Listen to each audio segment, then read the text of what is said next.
Hi everyone, it's Aaron here from Console Deals, where I've just got back from the North Pole where I was speaking to the big guy, Santa himself, who just wouldn't stop telling me about his top 10 games of 2020. And as much as I tried to tell him that Reindeer Chaser 4 doesn't count, well, you can only reason with the North Pole so much. Still, hot chocolate's really good.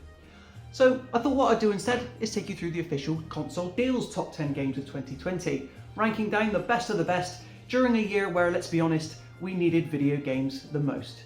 So, with all that said, make sure you've got your advent calendar spare and your DualSense handy, because these are the official top 10 games of 2020, or winter warmers that are worth playing during the Christmas season. Let's get into it. Warriors games are often given a bad rap, explicitly known for their nature to let players wade through hordes of enemies across an empty map and not much else. Nintendo and developer Omega Force had previously combined this template with the world of Zelda once before in 2014's Hyrule Warriors, but by placing more emphasis on story, character development and cutscenes that further provide additional narrative context for Breath of the Wild, Hyrule Warriors Age of Calamity became the best instance of Dynasty Warriors crossing over with a license. If you ever wondered why Hyrule's four diverse champions first came together, how Calamity Ganon eventually took over the kingdom, or why Link was sent into a 100-year sleep, Hyrule Warriors Age of Calamity provides all these answers and more. Combine this with a generous character roster of heroes, each featuring their own unique movesets and weapons, along with great feeling hack and slash action, and Age of Calamity just sneaks onto our list of the 10 best games of the year. Here it goes. Summon the beast. Speaking of series dropping their traditional format in favour of another genre, Gears Tactics released earlier this year as one of the first Xbox exclusives, albeit releasing initially on PC. Styled in the same vein as other tactics games like Fire Emblem and XCOM, it tells a prequel story set before the events of the first Gears of War game, with you as Sergeant Gabriel Diaz commanding an elite military unit against a new Locust threat. Such a premise makes for a gorgeously gory turn-based tactics game. What allows Gears Tactics to excel is just how well it translates gameplay mechanics from the mainline Gears of War games into the isometric top-down format, with franchise hallmarks such as chainsaw gun kills, emergence holes, and cover all playing an important role amidst every strategic battle. For all this and more, Gears Tactics managed to usurp this year's XCOM Chimera Squad and beat the premier PC Tactics franchise at its own game. It finally released on console this November, with the arrival of Xbox Series S/X being the best Gears game in which to take your next-gen console for a spin.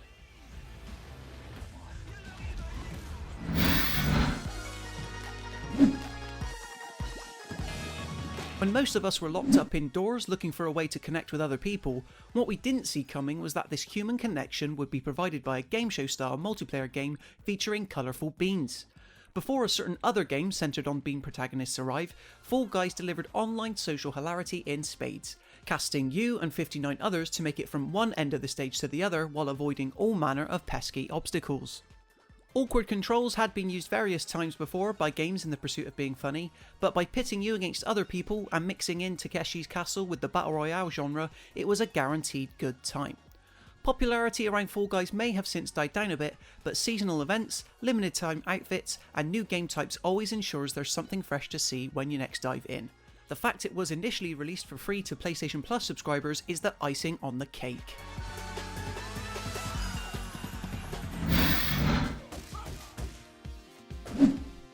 Brawlers and beat-em-ups had a bit of a comeback in the indie space throughout 2020, but far and away the most successful was Streets of Rage 4. Based on a series that hadn't been seen for the best part of 2 decades, there were so many ways it could have gone wrong. And yet, thanks to a gorgeous comic book art style, tight fighting mechanics and seamless online and local cooperative play, Streets of Rage 4 took all the tenets that made the original trilogy great and smartly updated it for an all-new era. Classic characters like Axel, Blaze and Adam all returned alongside newcomers like Cherry and Floyd, each handling wildly different from one another to better suit multiple playstyles. It running at a silky 60 FPS on all platforms, including Switch, helps the gameplay really soar, as you further unleash standard hits, throws, blitz and star moves against minions and the challenging bosses waiting for you at the end of each stage. If you haven't yet played Streets of Rage 4, you owe it to yourself to play one of the best and most action-packed indies of the year.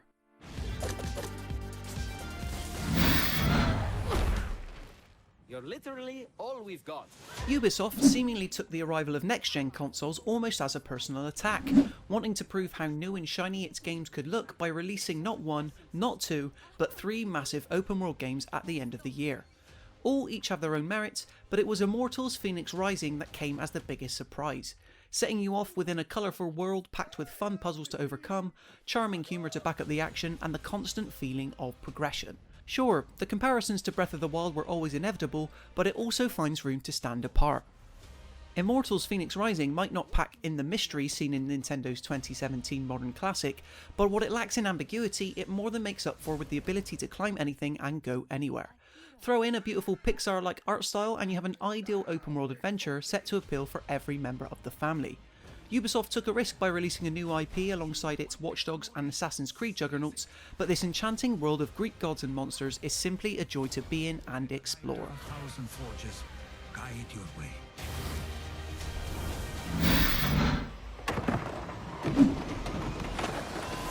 It doesn't seem like that long ago when a whole generation of players were doing everything they can pretending they're a Superman. In actual fact, however, it had been over 20 years ago since we first took to the halfpipe with our virtual skateboard in the very first Tony Hawk's Pro Skater on PlayStation 1. Revisiting that initial game and its sequel as part of Activision's Tony Hawk's Pro Skater 1 and 2 collection was one of 2020's biggest joys, with each stage and skater painstakingly remade from the ground up with both games' original soundtracks safe and intact. Pulling off grinds, ollies, 1080s and more all feels just as natural as it did back in 1999. Only now you can do so with visuals that fool you into thinking that this is a contemporary game. Developer Vicarious Visions had proved their remake prowess before with 2017's Crash Bandicoot trilogy, yet Tony Hawk's Pro Skater 1 and 2 takes the concept further by nailing the same sense of speed and handling, primed to make veteran players slip back into old habits. The best sport-ish game of the year by far.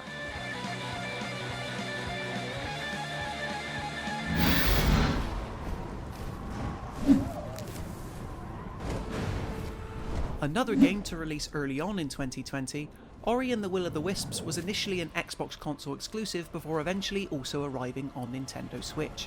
Wherever you choose to play it, however, you'll be treated to one of the most beautiful and poignant 2D Metroidvanias ever made. Several mechanical improvements have been made to this second Ori entry, including a much deeper combat system and more creative ways to explore the landscape. All this is backed up by a watercolour-like art style and magical soundtrack composed by Gareth Coker.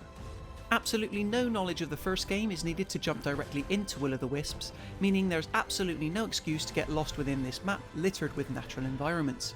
Most feature enemies and bosses set to challenge your mastery of Ori's nimble skill set, all of which come together wonderfully as you hop, fly and swoop your way through a simple quest to save your lost owl friend. Blind Forest was already an exceptional game, but Will of the Wisps betters it in almost every way.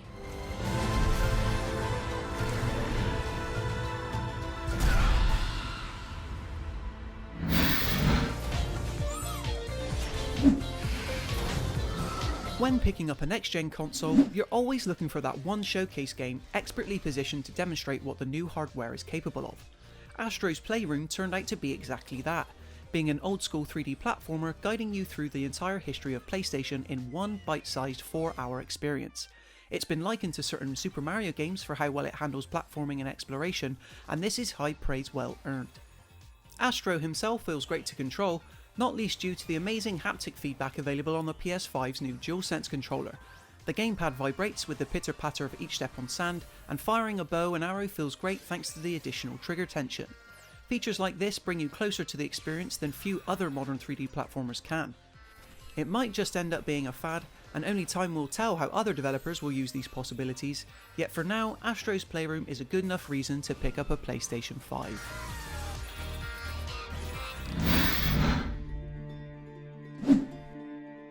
Easily one of the most controversial games of the year, not everyone was happy with how Ellie and Joel's story was handled. But it's precisely because this sequel story is willing to challenge players' expectations and venture into bleak directions that makes The Last of Us Part 2 one of the year's best. It helps that it looks absolutely gorgeous on PlayStation 4, truly pushing the console's technical capabilities to its limit to engross you better in this world ravaged by the Cordyceps virus. Almost every character is in a wildly different place than where we left them last in 2013's masterpiece, wrapped up in a story unafraid to tackle the grisliest themes like revenge, deceit and torture. We may not always like the turns it takes or where said characters end up, but The Last of Us Part 2 should be commended for its insistence to a single story, free of dialogue options and multiple endings. It just narrowly misses our top spot for the best games of 2020. But not at any cost. I told you nobody gets out of here. Technically available to PC players last year in its beta form, it was only when Supergiant's fast-paced and super stylish roguelike Hades entered a full release on Nintendo Switch this year that it took many players by storm. What sets it apart from other genre pioneers is its ability to weave an interesting world and narrative alongside excellent gameplay, simultaneously empowering and rewarding you upon death instead of making you feel defeated. Rendered in a stunning cel-shaded art style that works brilliantly from the top-down isometric perspective, Hades is filled to the brim with combat opportunities thanks to how differently each weapon enables you to play. Plus, finishing each of the 4 worlds through once only opens up the beginning of the story, as you're encouraged to go back and do battle with your titular father over and over again. When it comes to 2020 games, Hades is the complete package. Want to talk to me? Oh. So there you have it, guys. The official console deals list of the top 10 games of 2020. Those games that we couldn't stop playing or chatting about throughout the whole of the year. How many of those have you played and did you enjoy our list? Let us know in the comments section below. And be sure to subscribe to the channel if you want to see more videos like this, as well as staying up to date with everything console deals in 2021. But just on a personal note, I want to say thank you to anyone and everyone who's watched the channel this year, as it's been a particularly new endeavour for everything console deals. Console Deals is of course the official price comparison website for everything video games in the UK, so by entering into video we've really taken a risk this year and tried to offer you something different. But anyway, I think it's time to go back to the North Pole and help Santa with his sleigh, so I'll take one more sip of this. Oh yeah, and wish everybody a very Merry Christmas. See you in the new year. Bye bye.